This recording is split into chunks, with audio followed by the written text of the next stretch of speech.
Coming up on Unpeeled, we're traveling to the Upside Down for an update on this show. And then over to the English countryside for another one. This media company is under fire for violating consumer privacy. And we'll dive into the world of Oz. All that and more. Unpeeled starts right now.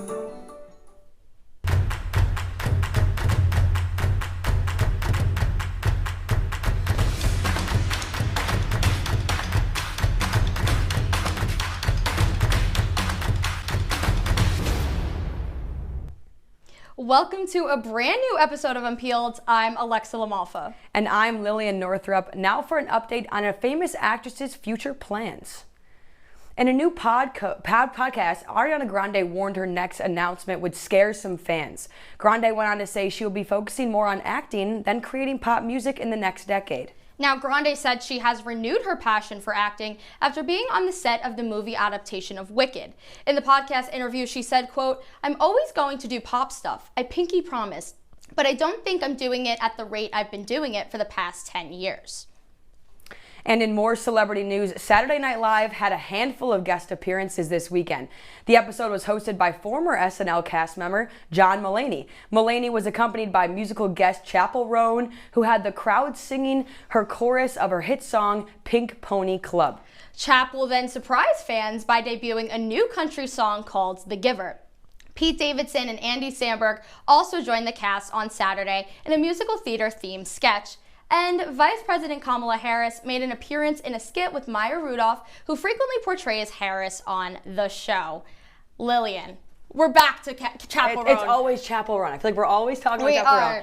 But, you know, this is a country song. I'm excited. I've never, I didn't even know she was going to dabble in country. So maybe this is my time that I enter the Chappell Roan era. I don't know. Maybe I'm interested. Absolutely. I mean, if you know anything about Chappell, she's not a country artist. So I'm really excited to see where she goes with this. Okay. But I'm more interested in the fact that she actually was on SNL. Right. I mean, if we go back to the season premiere of the show, Bowen Yang kind of poked fun at Chappell Roan. That's what fans thought. But she ended up being all clear. Okay. And they held hands during the credits.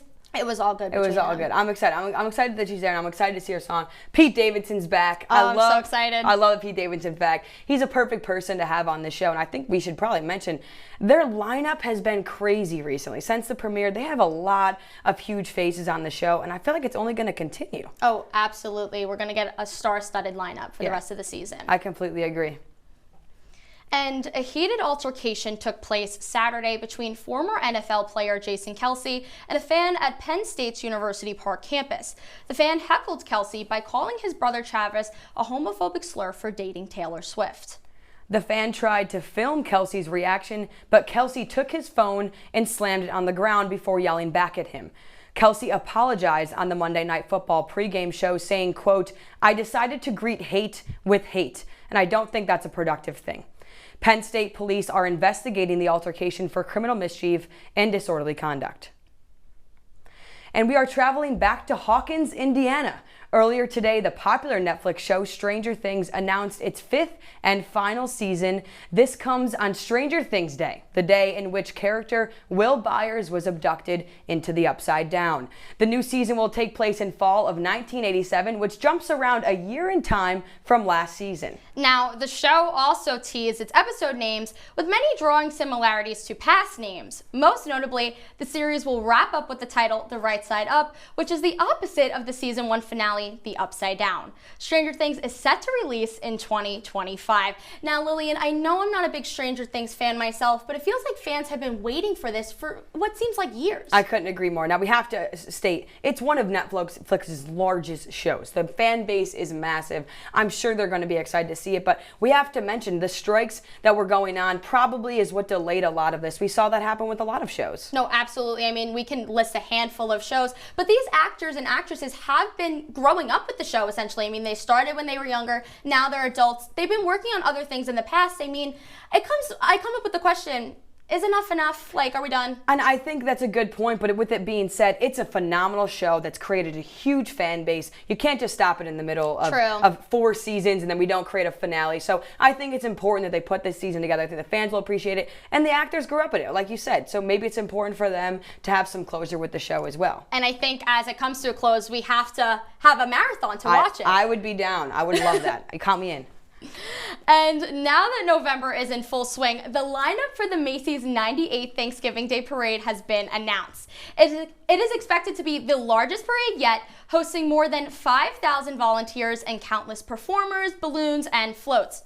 As always, there will be a wide variety of performances, including Idina Menzel, Dan and Shay, and Jimmy Fallon and his show's band, The Roots.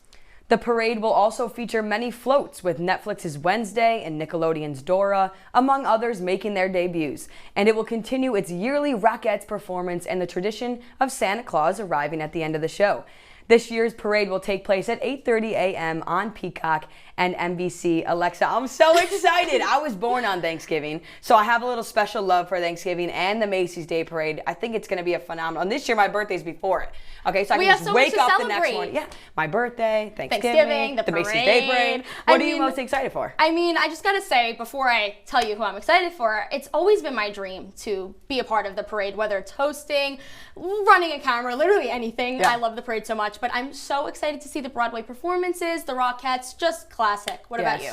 I agree. The New York Liberty won the WNBA championship this year. They're one of my favorite teams. Brianna Stewart is actually a Syracuse native. Awesome. So they're going to be on one of the floats making their way through the parade, which I think is cool. Like the city will be able to, support them and cheer them on. So I'm really excited to see them. And Pillsbury Doughboy. Oh, love iconic, that balloon. Iconic. I mean, as a native New Yorker, I've never been to the parade, which I feel like is such a disservice, but maybe one day we can go together. I would love that. That would make my Thanksgiving. Maybe it'll be the year my birthday on Thanksgiving. Maybe it will be. That'd be fun.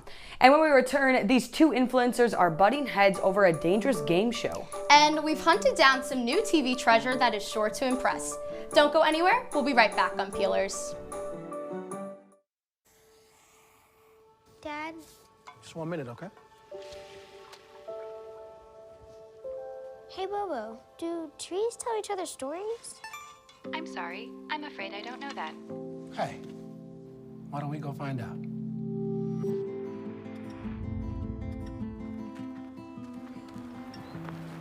Listen. Do clouds take naps? I couldn't tell you.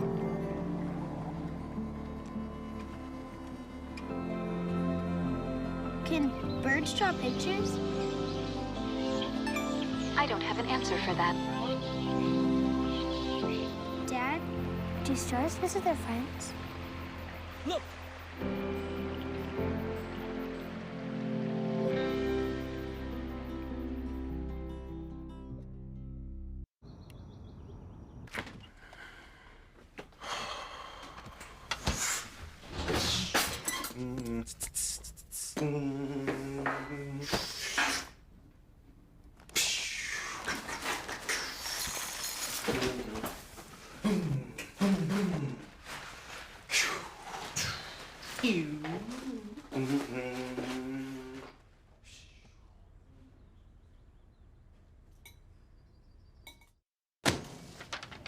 Hey, Hard, what's this? That's my resignation letter. You're resigning. Why? Because you're constantly ignoring me. You're half as active as you used to be, and you get stuff like this. You've been putting me under a lot of pressure lately. That's why I'm ready to quit. I forgot. I'll do better. Please, don't quit on me. Okay, but remember, it's not what you say, it's what you do. Listen to your heart. Don't let it quit on you. Let's go for a walk. Uncontrolled high blood pressure could lead to a stroke, heart attack, or death. Get yours to a healthy range before it's too late.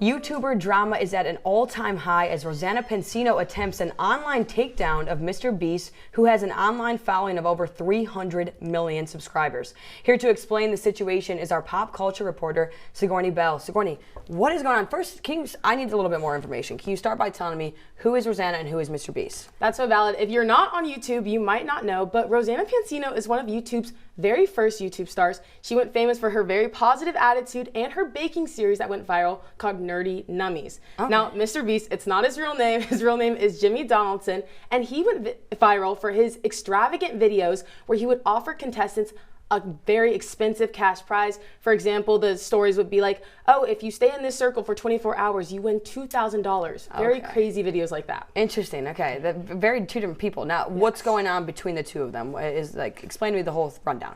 So right now, Rosanna Pansino is on her takedown of Mr. Beast after being a contestant on one of his creator games, which is where Mr. Beast got a bunch of internet stars and had them compete for a cash prize. She actually went after and complained that Mr. Beast edited her out of the series. After receiving death threats online, she said, "I apologize," but she received messages from other fans saying they were mistreated on the show.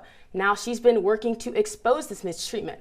The New York Times also posted an article with anonymous messages from fans and how they were mistreated or forced to do very, very dangerous stunts. So there's a lot of problems going on there right now. Is there any updates on what, like, the situation and her trying to out him and everything? Is there any updates on that? The updates are actually pretty insane. She actually found Mr. Beast's private Telegram chat logs, which is private conversations with him and other companies where he's talking about some very disturbing and inappropriate content that you wouldn't really be talking about in a professional setting. So she's exposed this, and she's also reported her findings to the FBI, which is very, very crazy. But right now, the FBI, we're not sure if they're going to investigate, but she's been working on posting videos still. She also read Mr. Beast's employee contract, which is also very, very crazy. And she also tried his food product, Feastables, which she found that the cheese had mold in it, which has also been a complaint from other people who bought it. It's just all over the place. But right now, even though she's receiving hate online, she's still going to make sure that she takes him down, and we'll see what happens with it. I appreciate it, Sigourney. That's just a crazy story with a lot going on. Yeah.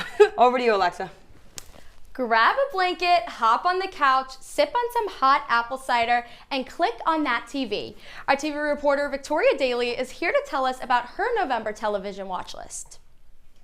I love the fall as top shows release new seasons just before the end of the year.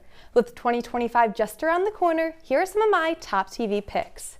Abbott Elementary. Season 4 started on October 9th and is still continuing. It will have 22 episodes broadcasting each Wednesday night. This show follows teachers in the Philadelphia public school system and their determination to help students succeed despite constant pushback.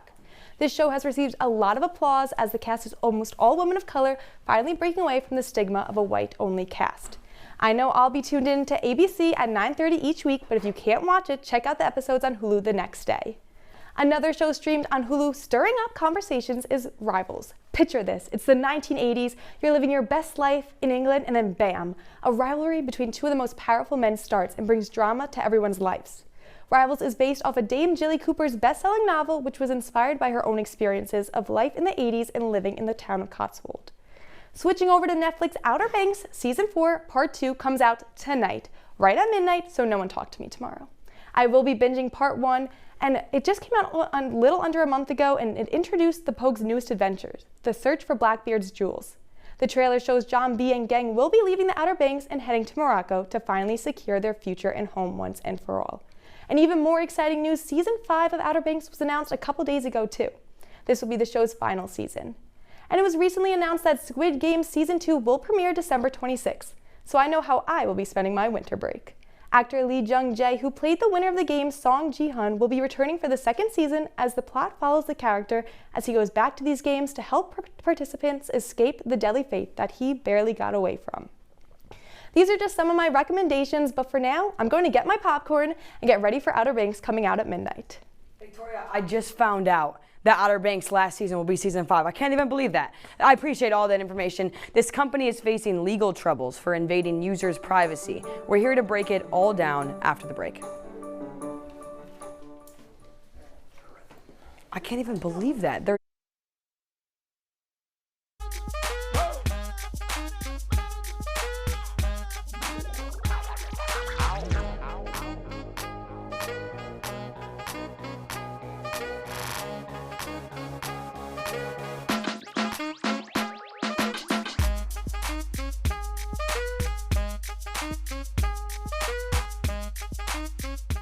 Welcome to an excellent episode of Live from Studio B.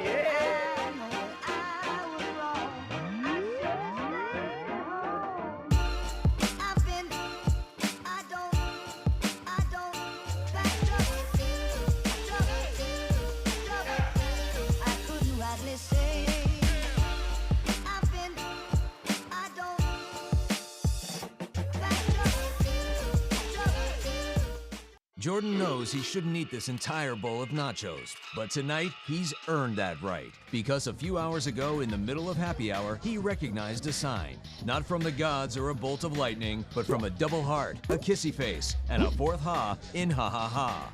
That's when Jordan knew he was buzzed. So when it was time to go, he got a ride home instead of driving. Be a legend like Jordan. Recognize your buzzed warning signs and get a ride home. Buzz driving is drunk driving.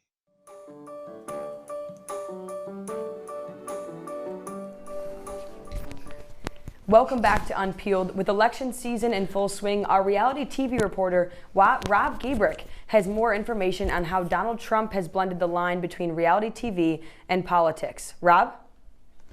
Thanks, Lillian. Last night, former President Donald Trump won the presidential election against Vice President Kamala Harris. His straightforward, blunt personality appeals to many of his supporters, and in order to fully understand Trump's political persona, we must look back on his time as a reality TV star. Now, we all know Donald Trump as a demonstrative and poke-the-bear type of person who feeds off the energy from his supporters. But was he always like this? I mean, it's easy to assume that due to his starring role in The Apprentice, that the man known for his catchphrase, "You're fired," is the same one we had in office and seemingly will have again. However, there's no better example of the beginning of the infamous version of Donald Trump than his brief time on WWE. No, really. During the 2007 Battle of the Billionaires between Trump and then WWE CEO Vince McMahon, Donald Trump began to cultivate the personality we've become familiar with in the past 8 years. I spoke with television historian and Newhouse professor Bob Thompson about President Trump's evolving character. The Apprentice was kind of an acoustic performance. WWE was heavy metal. You can see the joy, almost like a kid getting a wonderful present or a ice cream and cookies or something. He's talking to this demographic of people, wrestling audience, and they are shouting and they're doing this call and response kind of thing. It almost has a preacher kind of quality to it. And he clearly is really loving it. And one of the reasons he's really loving it is that he's pretty good at it. He's got a certain sense of timing. President Trump has effortlessly taken the character he portrayed to the political stage, and it's worked wonders for him. But would it work as well for others? When asked about this, Dr. Thompson had this to say. We are being naively optimistic to think that Donald Trump's the only guy that could do that. He has established a new set of rules that I think most people did not think could possibly ever operate.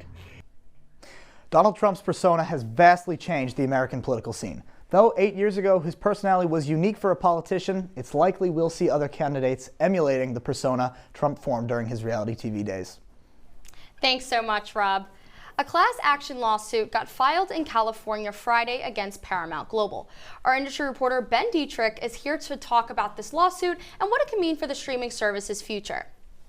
Now, Ben, why is Paramount being sued in the first place? Yeah, Alexa, so a lawsuit that got filed in California is accusing Paramount of using subscribers' personal information, such as their private search history, and sharing it with third-party social media platforms like Meta or TikTok to use targeted ads. The lawsuit is seeking at least $5 million on behalf of the subscribers, and the California resident who filed the lawsuit says that it's a violation of a federal policy called the Video Privacy Protection Act, which prohibits the disclosure of any personal private information and sharing it with other third parties. Now, regular data sharing, that always happens, but sharing it with third-party platforms, that's a big no-no. Right. Now, has this law been used before, and when exactly was it passed? Yeah, so it was passed by Congress in 1988, and over the last decade, platforms like Netflix and YouTube have dealt with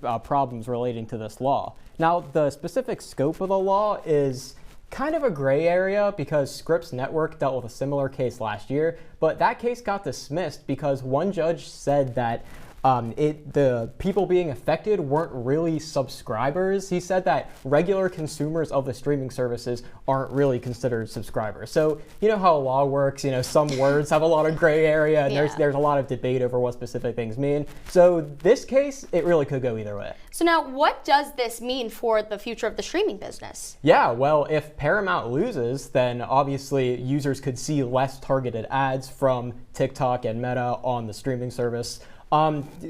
Targeted ads will still be a thing most likely, but they just won't be shared. Search history just won't be shared with third parties, which this could be huge for the streaming service industry. If Paramount wins, however, well then let's just say the discussion about social media tracking our lives, it's not going to end anytime soon. Right. Thank you so much, Ben. When we return, the team continues to dominate in esports world. That team, you won't want to miss it.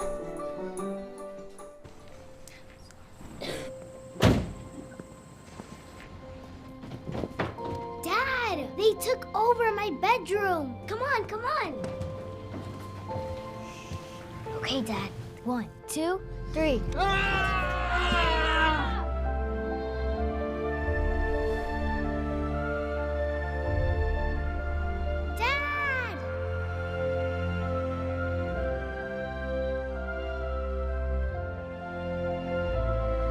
You saved me. Dad? Are you okay? I'm fine, dear.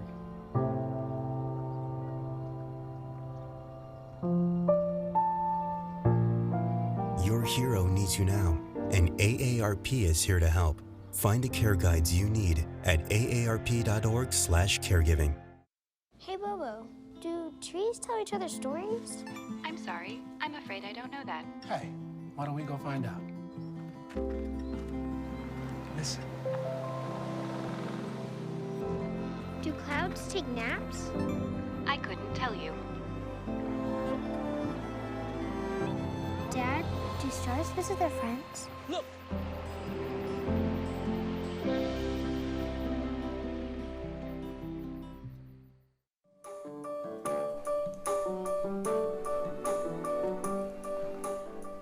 Winning a championship in any sport will write your name in the history books. However, winning 5 will make you one of the greatest to ever do it. Our esports reporter Nathaniel Cunningham is here to break down a squad's historic 5th title. Nathaniel. Thanks, Lillian. Dominance. That's the only word that comes to mind when thinking about what we witnessed at the League of Legends Worlds Tournament over the weekend. T1 took down Billy Gaming 3-2 in the most watched esports event ever. But apart from that, why was it so special? Well, it's because of the guys that you see on your screen right there. T1 has been the most dominant team in League of Legends history, and it's honestly not even close. Of the 14 events that have been held, T1 has won 5 of them. They're also the only team to win back-to-back world championships, and they've done it on 2 different occasions now. But what makes this story even more special is what they've done around one man, Lee Faker Sang-hyung. Faker has been with the team since the beginning, back in 2013, right after his 18th birthday. In his first year in professional esports, he won a world title and would then win 2 more over the next 3 years. The South Korean native has records like most kills, most games played, and assists. And in case that didn't convince you, Faker is announced as the inaugural inductee into the Hall of Legends. That was inductee, like singular, because Riot Games said, quote, he is in a class of his own. But that doesn't take any credit away from the team effort. T1 has been known for dominating fellow Asian competition where the bulk of League of Legends pro play occurs. To further that point, T1 has never lost to another Asian team in a best-of-5 series, and that didn't change this past weekend. T1 now has amassed nearly $10 million in earnings just from its play in League of Legends, and if the future is anything like the past, there is no one capable of stopping what that number can only go up to. However, Alexa, I heard there may be a struggle to stream these events in the future? Now, we're going to have to learn more about that, but the Wicked cast is traveling down the yellow brick road across countries for the movie's world premiere. Our Broadway reporter Elizabeth Gottlieb and our film reporter Sofia Zaninovich are here to break down the journey through Oz.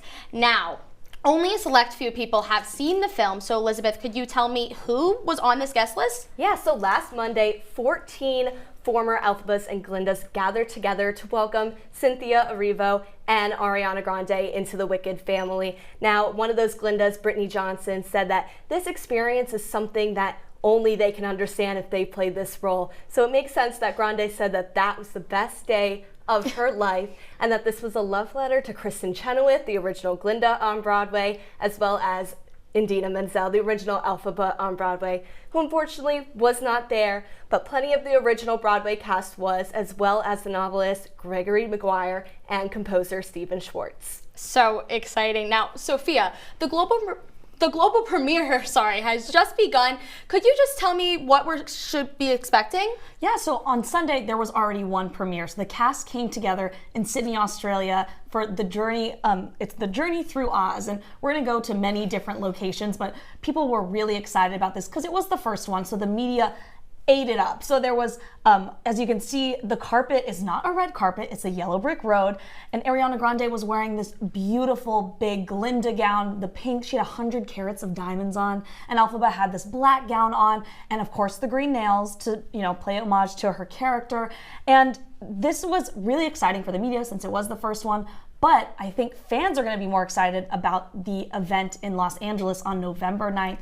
This is because E! News and Fandango are teaming together to live stream the event. So fans are going to get a VIP experience, interviews, movie clips that I've never seen before. I think it's just going to be really exciting and accessible for everyone. No, absolutely. I mean, I'm so excited. So could you guys tell me really quickly what we could expect from the film? Yeah, so people have been waiting for so long, but it's split up into two parts. So the first part will be November 22nd, where everyone can go see it in the States, and then the second part will be released later. But people are going to be a little confused about Ariana Grande's name. Elizabeth, can you explain that? Ariana Grande will be listed in the credits as Ariana Grande Butera after she reconnected with her father. So it's going to be a homecoming moment for her. So incredible. I mean, after the break, we're off to see which Wizard of Oz character we are. You won't want to.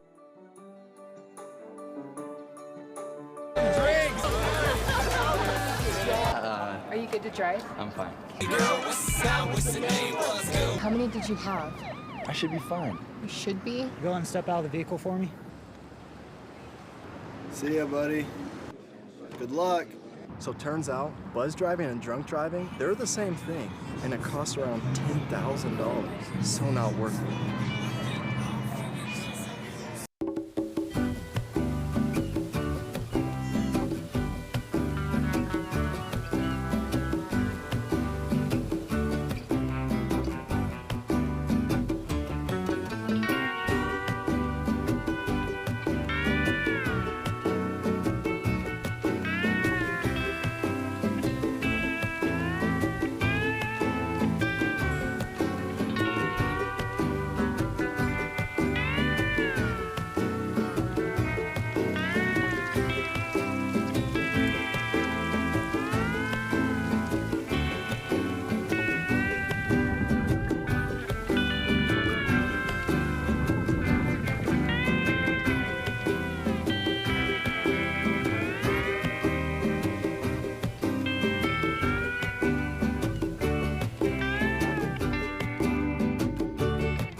From Wicked to The Wizard of Oz, the ruby red slippers from the iconic 1939 movie are being auctioned off. The original shoes worn by Judy Garland were stolen by a mobster from a museum in 2005 and recovered by the FBI 13 years later. But make sure to check your bank account before making a bid on these bad boys. The current price is set at $812,000. To celebrate the recovery of these iconic shoes in the upcoming release of Wicked, we've decided to take a little quiz to figure out which character from The Wizard of Oz we are. So let's get right into it. How would your friends describe you? I'm gonna Selfless, say honest, easygoing, independent. Honest. I'm gonna say independent. All right.